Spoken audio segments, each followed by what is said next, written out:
Video में आगे बढ़ने से पहले चैनल को सब्सक्राइब कर दो और जो साइड में बेल आइकन है उसे भी दबा दो ताकि मैं जैसे ही वीडियो अपलोड करूं आपको उसी वक्त नोटिफिकेशन मिल जाए।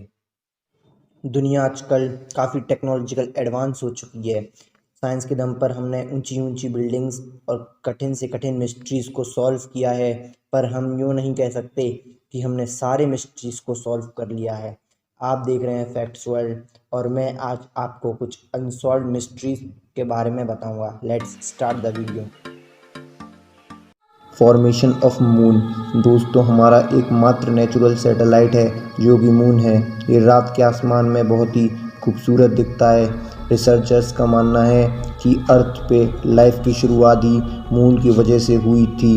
हमारा चांद कैसे बना ये कोई नहीं जानता। अब आप कहोगे कि ये ऐसे वैसे बना, पर मैं आपको बता दूं ये सारी थ्योरीज हैं, मतलब ये सिर्फ प्रेडिक्शंस हैं। चाँद कैसे बना इसका कोई भी साइंटिफिक प्रूफ नहीं है। चाँद कैसे बना इसकी बहुत सारी थ्योरीज भी अलग अलग साइंटिस्ट ने दी है। थ्योरी नंबर 1, ये वाली थ्योरी जॉर्ज डार्विन ने दी है। इस थ्योरी के हिसाब से जब धरती नई नई थी उस वक्त उसका कोई भी चांद नहीं हुआ करता था। जब धरती की स्पिनिंग स्पीड बहुत ही तेज़ थी, ये धीरे धीरे तेज़ होती गई, जिसके कारण धरती से बहुत सारे टुकड़े स्पेस में चले गए। अर्थ की ग्रेविटी के कारण ये जुड़कर हमारा मून बन गया। थ्योरी नंबर 2, इस थ्योरी के हिसाब से मून हमारे सोलर सिस्टम का ऑब्जेक्ट नहीं है, ये दूसरी गैलेक्सी में फॉर्म हुआ था। किसी कारण से ये अपने सूरज से अलग हो गया और ये चलते चलते हमारे सोलर सिस्टम में पहुंच गया और हमारे अर्थ की ग्रेविटी में आकर फंस गया, जभी से ये हमारे अर्थ के चक्कर लगा रहा है। Theory number 3, giant impact hypothesis. ये वाली थ्योरी सबसे पॉपुलर है। इसके हिसाब से जब धरती नई नई थी उस वक्त धरती से कोई ऑब्जेक्ट टकराया, जिसके कारण धरती से बहुत सारे टुकड़े अलग हो गए। वो बाद में जुड़कर ये हो गया जो अभी हमारा मून कहलाता है। आप सोचोगे कि ये थ्योरी तो 1% भी मैच नहीं होती, पर साइंस में ऐसा ही होता है। जब किसी चीज़ का प्रूफ नहीं मिलता तो थ्योरीज दी जाती हैं। Mystery number 2, gravity. मुझे पता है ये ग्रेविटी आपको बहुत आसान लगेगा और सोचोगे कि ये कोई मिस्ट्री थोड़ी ना है। आप तो जानते ही हैं कि हम अर्थ पर ग्रेविटी के कारण ही टिके हुए हैं, वरना हम स्पेस में उड़ते रहते और हमारा पूरा यूनिवर्स भी ग्रेविटी के कारण ही एग्जिस्ट है। पर असल में ग्रेविटी है क्या? व्हाट इज़ ग्रेविटी और ये काम कैसे करती है? इस सवाल को आपको गहराई से देखना पड़ेगा। बहुत सारे साइंटिस्ट और रिसर्चर्स ये मानते हैं ये सिर्फ हम इंसानों ने बनाई है। इस दुनिया में 4 फंडामेंटल फोर्सेस ऑफ नेचर हैं: ग्रेविटी, इलेक्ट्रोमैग्नेटिज्म, स्ट्रॉन्ग फोर्स और वीक फोर्स। ग्रेविटी इस यूनिवर्स को पकड़ रखा है, पर ग्रेविटी सबसे वीकेस्ट फोर्स है। वीक फोर्स से भी अरबों गुना छोटी है, इसलिए ग्रेविटी को मिस्टीरियस फोर्स माना जाता है। कुछ लोग ये भी मानते हैं अर्थ पर कई ऐसी जगहें हैं जहाँ पर ग्रेविटी के लॉस काम नहीं करते।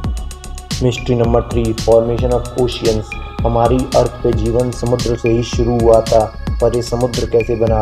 How oceans was formed? इस क्वेश्चन का कुछ भी परफेक्ट आंसर नहीं है। बहुत सारे साइंटिस्ट और रिसर्चर्स ने इस क्वेश्चन पर थ्योरीज दी हैं जो कि सिर्फ प्रेडिक्शंस हैं। थ्योरी नंबर 1, आपको मैं बता दूं, अर्थ अपने बर्थ के टाइम पर आग का गोला था, पर इसमें मिनरल्स भी प्रेजेंट था। उस वक्त स्मूग के साथ मिनरल्स ऊपर चला गया, समय के साथ ऊपर भाप जमा हो गई और ठंडी होती गई, और फिर इस स्मूग मिनरल्स ने बादलों का रूप ले लिया और फिर बारिश हुई। पर जब बारिश हुई अर्थ के सरफेस पर गिरती थी तो वापस भाप बन जाती थी। ये वाली प्रोसेस कंटिन्यू चलती रही। बारिश कई सालों तक हुई और बारिश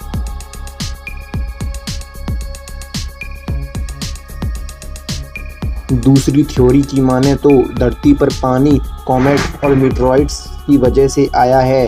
कॉमेट्स धूल और बर्फ़ के बड़े बड़े टुकड़े होते हैं। रिसर्चर्स के मुताबिक जो कॉमेट्स पृथ्वी पर गिरे थे उन्होंने समुद्र बना दिए।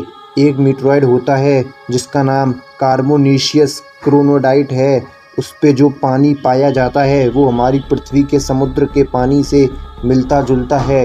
ये दोनों थ्योरीज एक दूसरे से जुड़ी भी हो सकती हैं।